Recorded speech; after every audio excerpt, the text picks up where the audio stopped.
Let me ask you something and be honest with yourself, not with me. Have you ever had a moment when everything in you wanted to quit?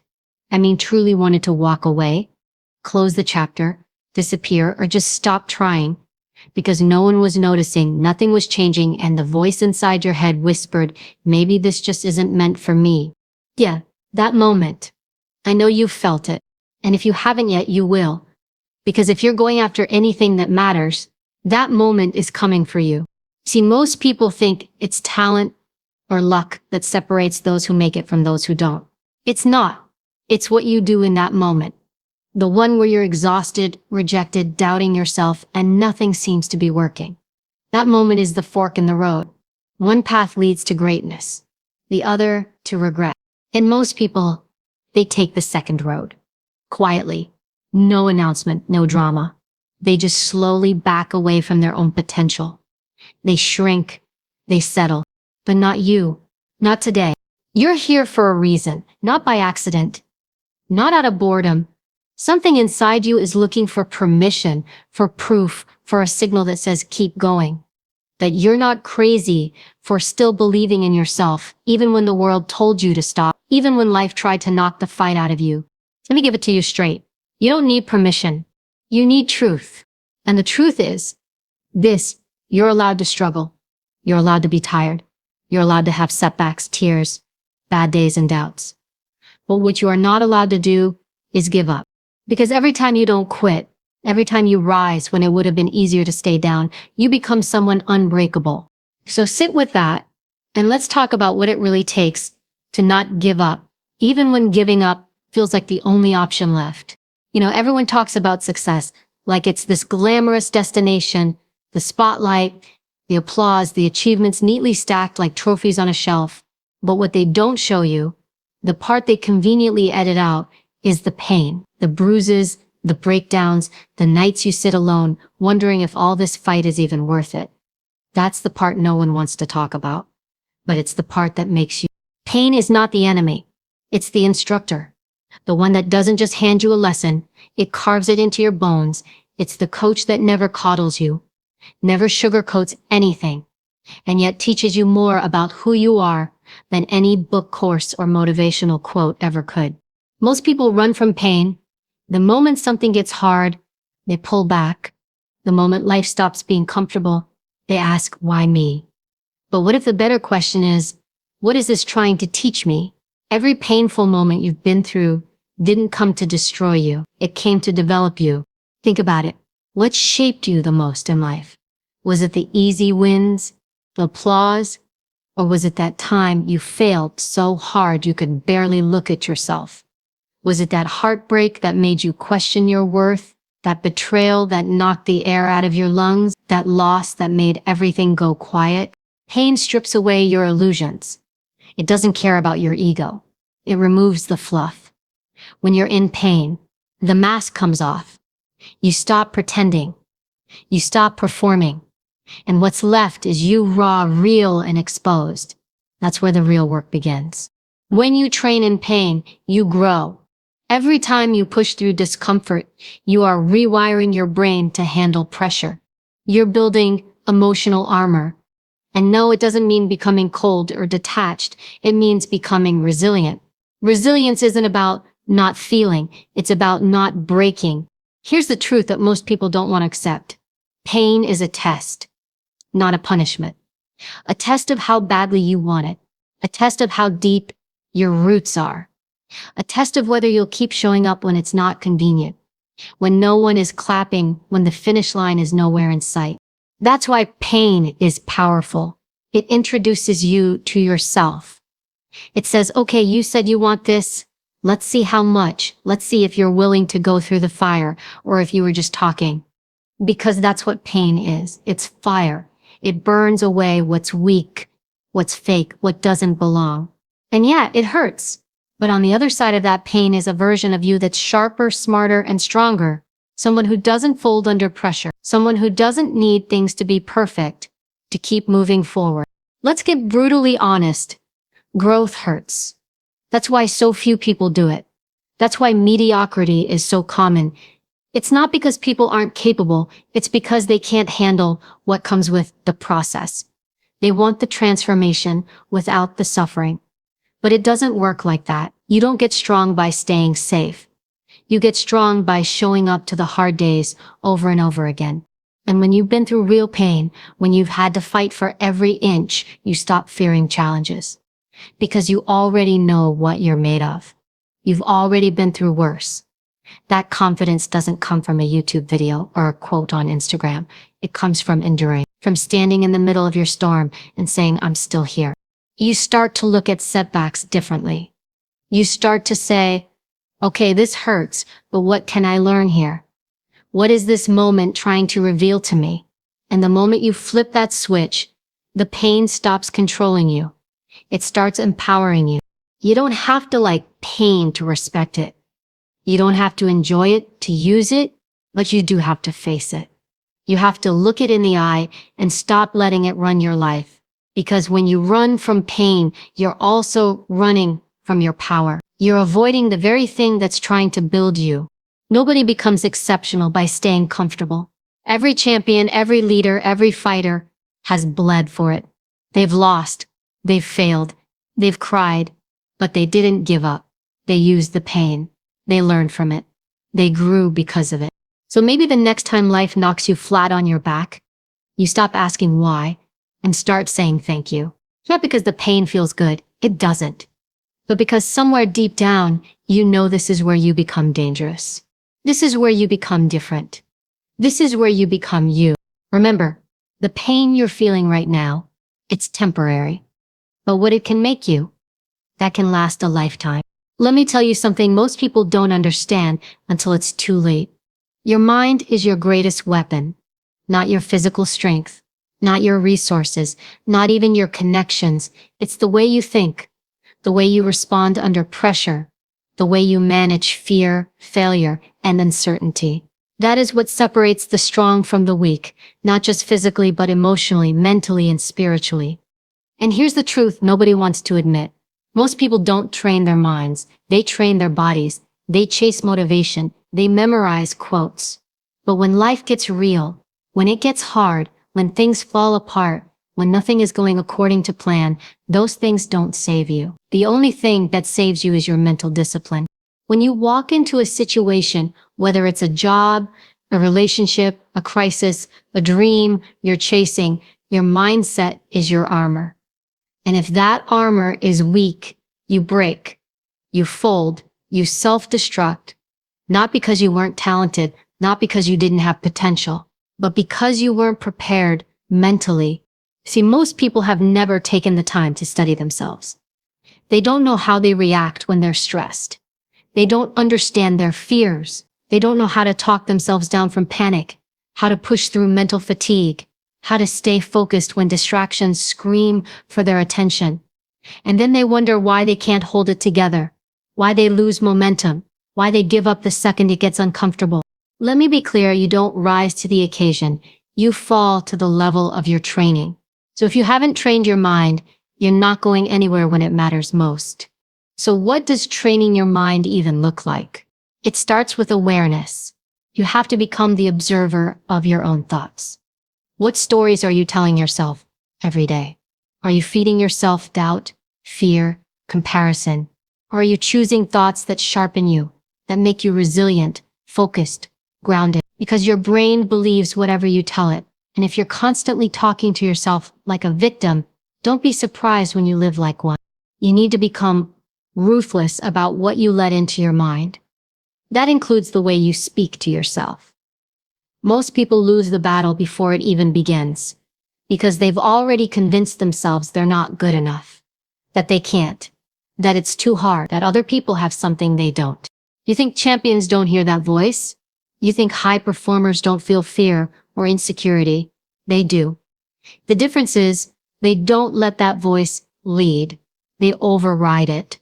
They respond to it. They say, thank you for showing up. Fear, but you're not in charge here. The mind is a battlefield. And if you don't take control of it, something else will.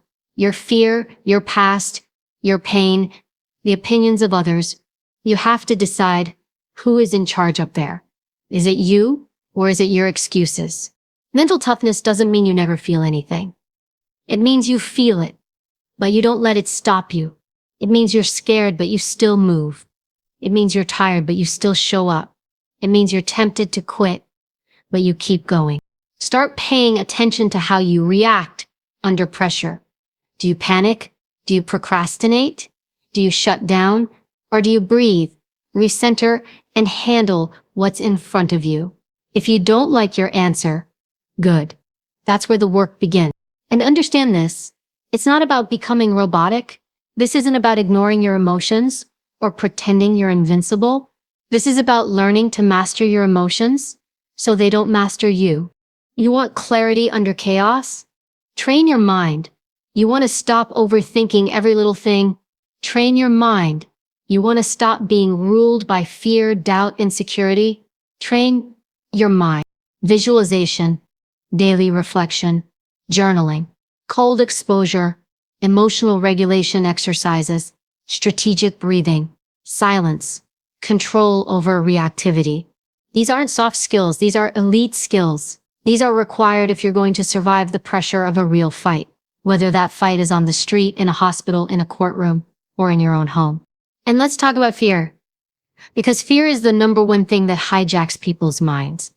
Fear of failing, fear of being seen, fear of being wrong, and most of all, fear of not being enough. But here's the thing, fear is not truth. It's a signal. It's your brain doing what it was designed to do. Keep you safe. But safe doesn't always mean right. Safe doesn't mean growth. Safe means familiar. And if you keep choosing familiarity over progress, you'll live your whole life inside a box you were meant to break. You have to get comfortable with discomfort. You have to choose challenge on purpose. You have to expose yourself to the hard stuff, not because you're trying to prove something to others, but because you're proving to yourself what you can handle. That's how confidence is built, not through words, but through evidence. Every time you do something hard, something you didn't think you could do, your brain takes note. It says, we can do this. We don't quit. We finish what we start, and that identity compounds. But it all starts up here. You can't build a strong life on a weak mind. You can't live an extraordinary life thinking like an average person. You can't handle pressure if you've only trained for comfort. So sharpen your mind. Read more. Sit in silence more. Say no to more things that drain you. Practice stillness. Practice facing your fears on purpose. Because in the end, it's not your situation that determines your success. It's your response to it. And your response is only as strong as your mindset. The mind is your weapon. Most people are walking around with it rusted, dull, and completely out of shape. Don't be one of them. Sharpen it, train it, guard it, use it. Because one day, you'll find yourself in a moment where it's not your body, your talent, or your luck that gets you through. It will be your mind. Rejection stings. Setbacks frustrate. Doubt creeps in when you least expect it. Whispers in your ear when you're already tired, already vulnerable. It tells you, maybe this isn't for you. Maybe you should quit. Maybe they're right. Maybe you're not enough. And if you're not careful, you start believing it. You start shrinking. You start playing small. But here's the truth. Those moments of rejection, of failure, of brutal self-doubt, they're not curses. They're tests. They're signals. They're invitations to level up. Not in theory, not in some cute motivational post way, but in reality. If you've ever been told no when you gave it your all, if you've ever watched someone else get the opportunity you wanted, if you've ever failed in public, embarrassed, wondering how you're going to recover, good. That means you're in the game. That means you're showing up. That means you're taking the kind of risks most people are too scared to take. And those kinds of risks are required if you're going to grow. Rejection is not the end of your story. It's feedback. It's resistance. It's life pressing against you, not to stop you, but to make sure you really want it. People think they're ready until they get their first no, until the door gets slammed in their face, until someone they trusted disappoints them. And then, what do?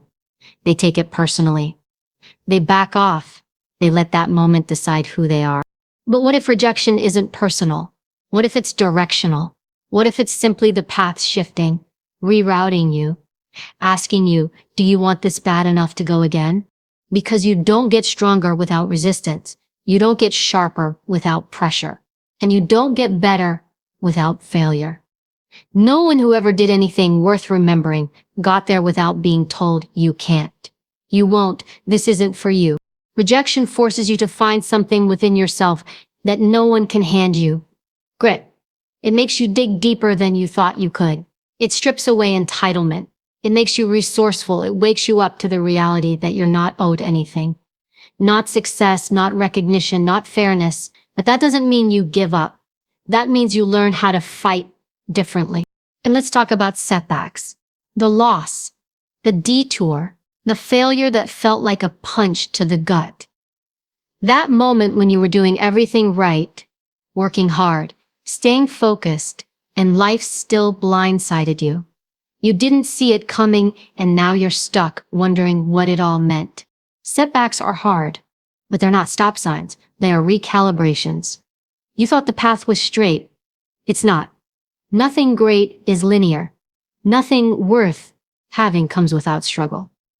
A setback doesn't mean you're broken. It means you're becoming built. If you never had to fall, how would you learn to rise?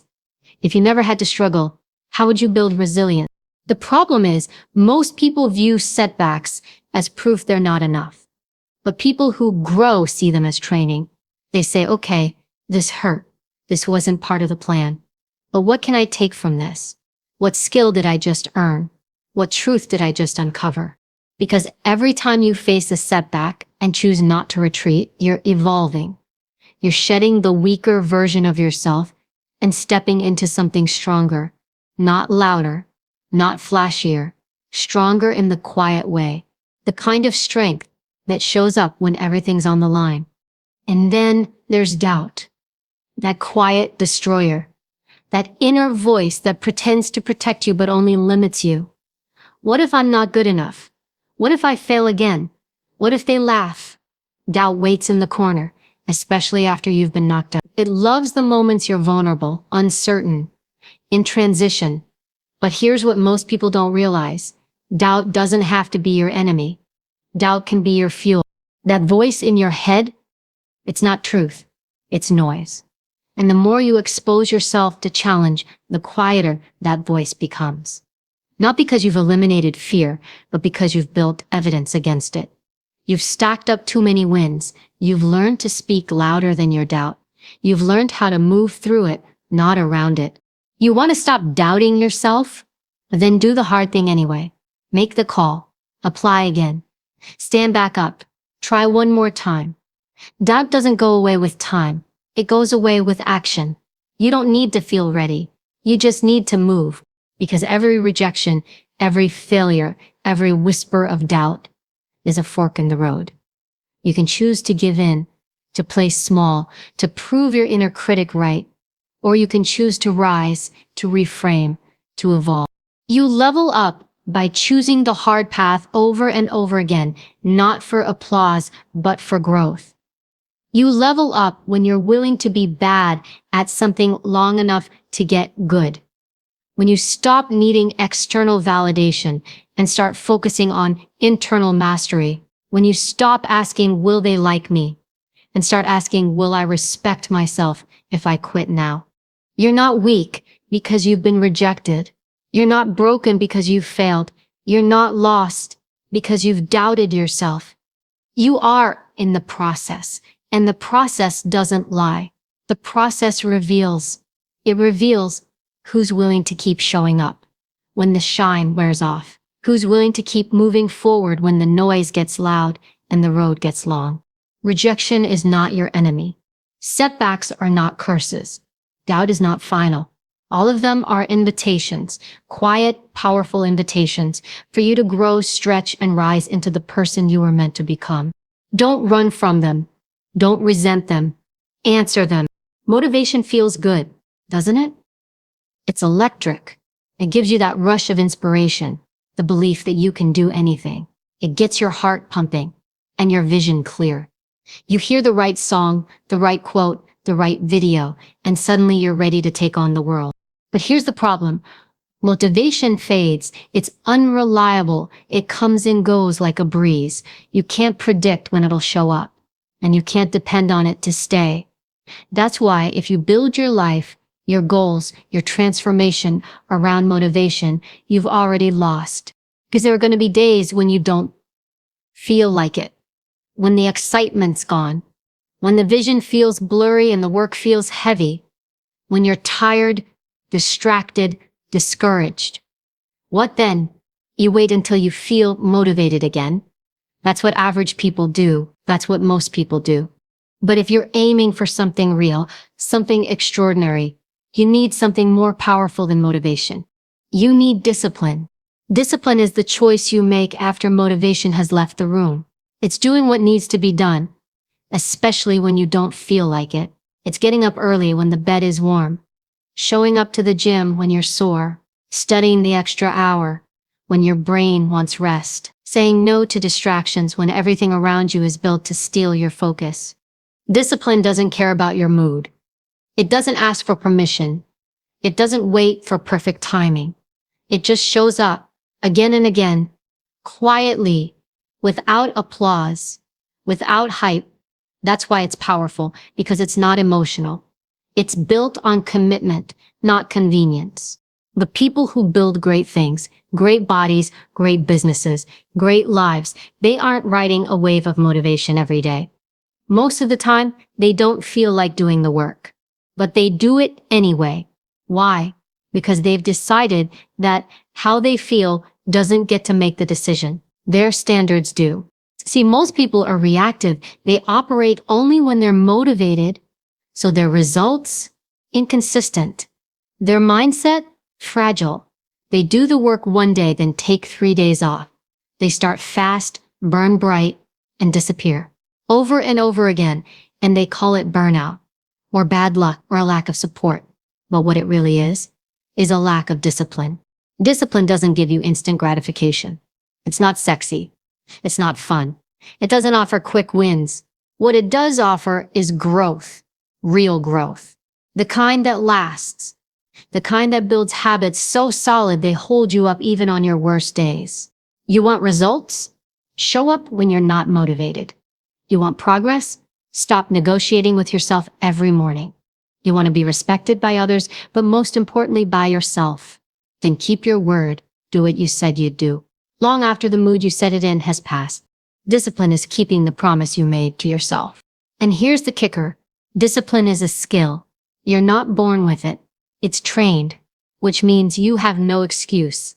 You can build discipline the same way you build strength, endurance, or knowledge. You practice it. You challenge it. You push through small moments of resistance, and over time it becomes who you are. Start small. Set one non-negotiable. Wake up at a certain time. Do one hard thing before breakfast. Keep a daily commitment to move your body, feed your mind, or improve your craft. And never miss twice. Discipline compounds. The more you follow through, the easier it gets. Not because the work gets easier, but because you get stronger. And don't confuse discipline with perfection. You're going to slip. You're going to have moments where you fall short. That doesn't mean you failed. That's part of it. The question is, do you stay down or do you get up and return to your routine like a professional? Amateurs wait to feel ready. Professionals show up, no matter what. You want to change your life, then you need to act like a professional. And that means building a structure that doesn't bend every time your emotions do.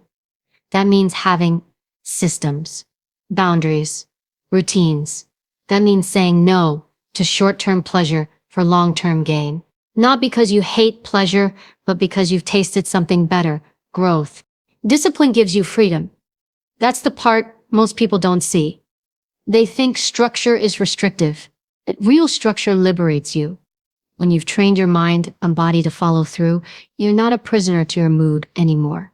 You're not dependent on external circumstances. You become self-led. And that's rare. That's powerful. Motivation might get you started, but it will never take you to the finish line. That belongs to discipline. That belongs to the you who does the work when no one's watching. When it's hard, when it's boring, when you're tempted to quit. Every time you choose discipline over comfort, you're proving something to yourself. You're proving that you're not driven by impulse. You're not owned by laziness. You're not at the mercy of your excuses. You're in control. And once you know that about yourself, once you realize you can count on you, everything changes. So the next time motivation fades, and it will, don't panic. Don't wait. Don't search for another feel-good video or a perfect quote. Just go do the thing. Quietly, relentlessly, repeatedly. Because that's how greatness is built. Not with hype, not with hope, but with discipline. You've been told to stay in line, to be realistic, to not ask for too much, not take up too much space, not dream too big. Since the moment you could think for yourself, the world has handed you quiet limitations, disguised as advice, caution, even love. Play it safe. Don't get your hopes up. Not everyone makes it. And at some point you started believing it. Not all at once. Slowly. You started second-guessing your ideas, shrinking your voice, editing your dreams. You traded boldness for approval, replaced action with hesitation. You let fear disguise itself as logic, and over time, you forgot what you were made of. But here's the truth, you are more powerful than you've been told. Your strength didn't disappear. It's not gone. It's just buried. Buried under layers of expectation, disappointment, trauma, judgment, and repetition. And if no one's ever told you this before, let me say it clearly now. You don't need permission to take it back. You don't need validation to rise. That power, your power, has always been yours.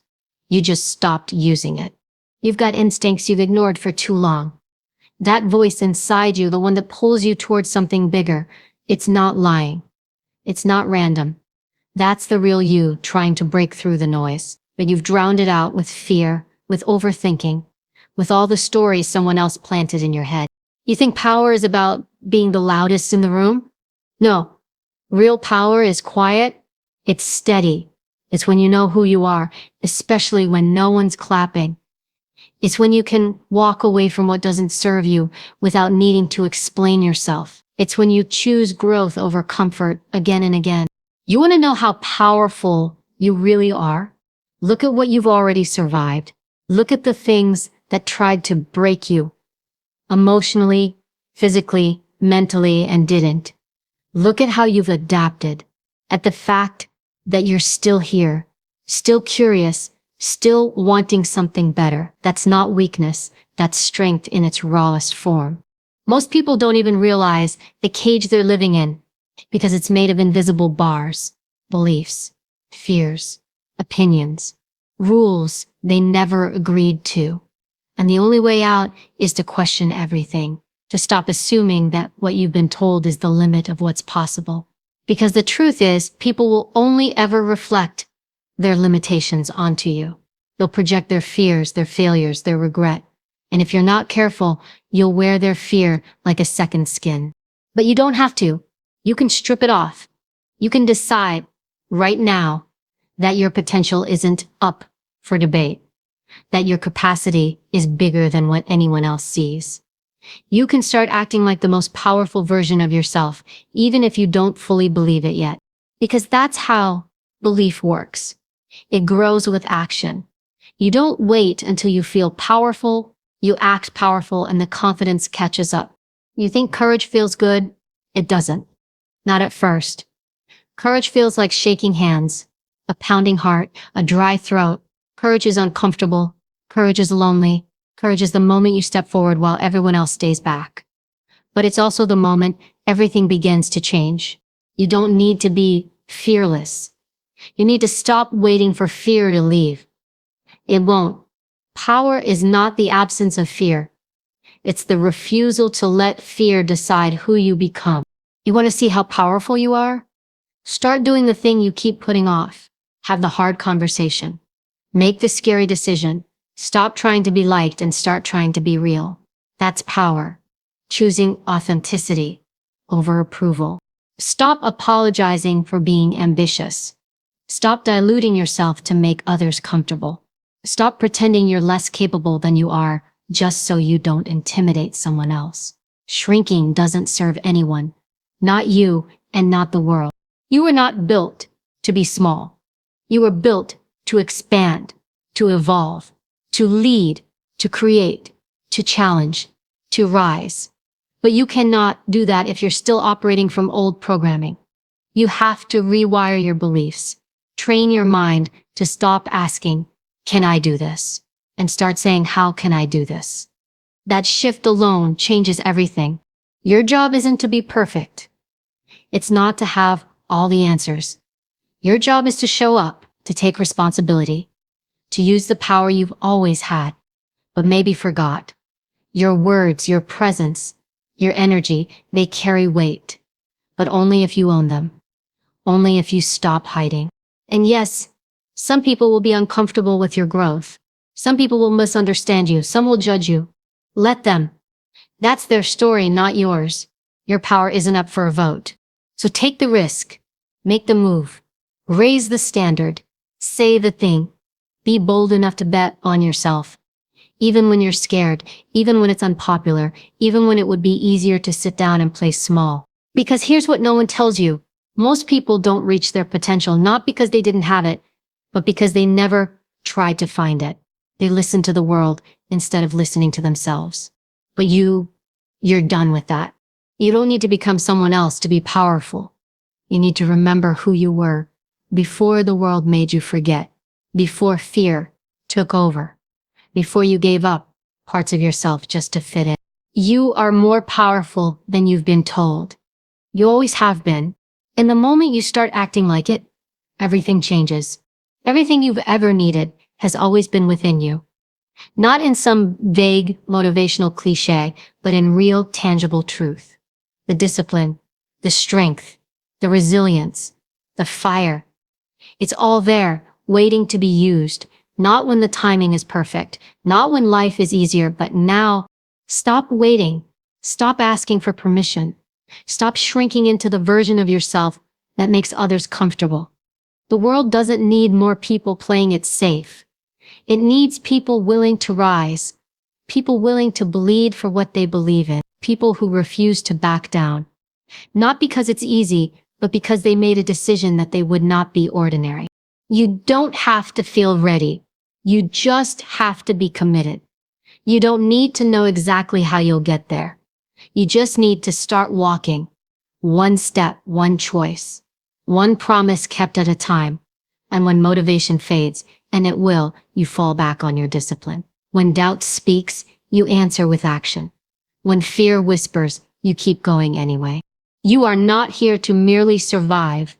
You are here to lead, to fight, to create, to leave something behind that matters. So don't give up, not now, not ever. Because the only way you lose is if you quit. And you didn't come this far just to break. You came this far to break through,